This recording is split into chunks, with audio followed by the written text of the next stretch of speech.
Ron Bugrundy. What hasn't been said about Ron Bugrundy? He's a news legend. One of the most influential anchors in broadcast history. On camera, he's the best.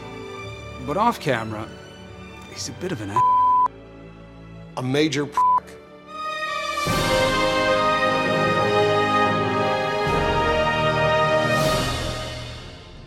When we were coming up in the late 70s, Ron Bugrundy got the lead anchor position at KVWN because his mustache was slightly bigger than mine. People found comfort in a mustached man delivering the news. I love my beard, but I would trade it for Burgundy's mustache in a heartbeat. You know, the truth is, when I first graduated from college and I started reporting, I was just doing my best Ron Bugrundy impression. I mean, everyone was back then. The mustache, the suit, the whole persona. Burgundy and I hit the national spotlight about the same time.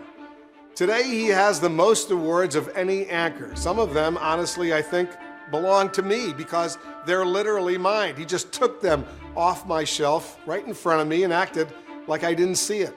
The first job I had was as an intern for Ron Bugrundy. They were the worst years of my life. He didn't trust any of the local dry cleaners, so he made me learn how to dry clean, and I had to buy a specialized machine and keep it in my studio apartment. When I started Anderson Cooper 360, Ron's shadow still loomed over the show. Literally. There was a cardboard cutout of him in the studio blocking one of our lights. He had it in his contract that it could never be removed. It was a huge pain in the ass. He was always the first to break big stories. That's because a lot of the times, he caused them. I heard he suggested building a wall in Berlin just so he could deliver the news when it was knocked down. Before Mike Tyson fought Evander Holyfield, Ron told him in the locker room, and I'm quoting now, "Boxing isn't just about your fists, it's about your mind and your teeth." God, I wish I had thought of that. For 3 years, I thought I had a huge story about an affair between Margaret Thatcher and Ronald Reagan.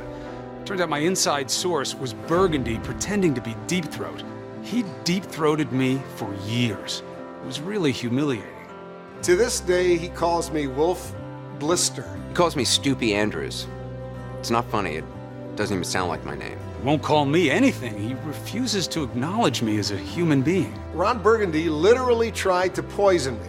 So I'm celebrating the premiere of New Day at Leeds, this news bar for anchors in Midtown. Ron comes in looking all cocky, and I watch him walk all the way to the back, and he goes into the bathroom. Nothing really happens after that. It's the end of that story. Where do you even buy poison? Look, we've all done some regrettable things to get where we are today. He's just done them better. But that's what makes him who he is. He's the most legendary news anchor in history. Real, actual poison.